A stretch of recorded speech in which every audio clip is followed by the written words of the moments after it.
في الجنة بقى إن شاء الله. هي دي الكلمة اللي بنقعد نقولها لنفسنا علشان نقنع نفسنا إن إحنا نستحمل و keep going on ومعلش و it's okay وكمل وهو ده النظام وكده. لا، ده مش هو ده اللي ربنا خلقنا عشانه. ربنا ما جابناش أكيد هنا على الأرض علشان يعذبنا. ربنا أصلا كان خالق آدم وزوجته في الجنة. They were living together there happily. Okay؟ ما كانوش محتاجين أي حاجة. ما كانوش محرومين من أي حاجة. Everything was available for them. ربنا كان سايب لهم كل حاجة. ما فيش محرمات، ما فيش ممنوع، ما فيش shoulds and must, nothing. Okay؟ الحاجة الوحيدة اللي كانت ممنوعة هي إن الشجرة، إن ما تاكلش آدم من الشجرة دي، ما تاخدش منها.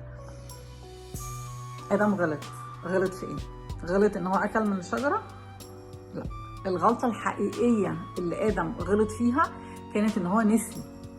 آدم نسي كلام ربنا. آدم نسي إن هو عنده عدو وسوس له علشان ما يسمعش كلام ربنا. النسيان. فهي got weakened. أوكي؟ ما بقاش عنده عزم. وعدوه استغل بقى الحتة دي ضده دلوقتي. أنا بقيت ضعيفة دلوقتي. وناسية كمان. أوكي؟ أنا ناسية عدوي. فمش واخدة بالي إن في عدو بيوسوس لي. وكمان أنا I don't have the power. أنا I lost my powers. I lost my tools. فولا أنا عارفة إن I have an enemy ولا أنا عندي كمان my tools إن أنا أحارب بيها الانمي ده لو افتكرت كمان.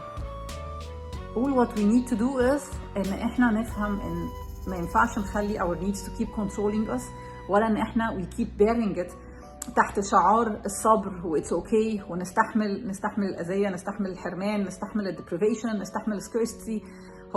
هو مش ده اللي ربنا خلقنا عشانه.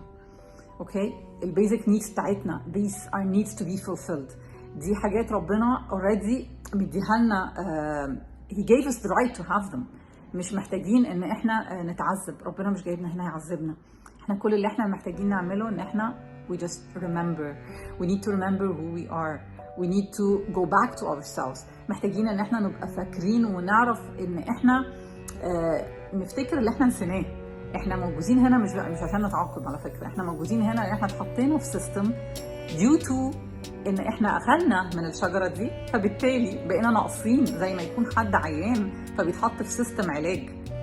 لما نعرف المشكلة وخلاص نتعالج ونفتكر and we get cured of it يبقى احنا بنخلق جنتنا بنفسنا. السر والسيكرتس top 2 secrets of it how to come back to where we were. اوكي؟ عند جيسس وسيدنا يحيى. اوكي؟ جيسس اتكلم وهو في المهد. ما نسيش his powers. he did not get infected بالانفكشن بتاعت النسيان اللي احنا كلنا عدينا بيها. احنا مش فاكرين احنا مين، احنا كنا مين. اوكي؟ وسيدنا يحيى كمان he was a leader في الchildhood بتاعته. هما الاثنين if we need to really activate awareness بتاعتهم and we start to remember who we are, we get to really be ourselves. نقف فعلا لنفسنا ونفتكر علشان نشيل النسيان. النسيان هي دي كانت أكبر داء. النسيان هو اللي خلانا نبقى ضعاف. النسيان هو اللي خلانا نبقى مش motivated. لما نبقى ناسيين احنا مين مش هنعرف نعكت.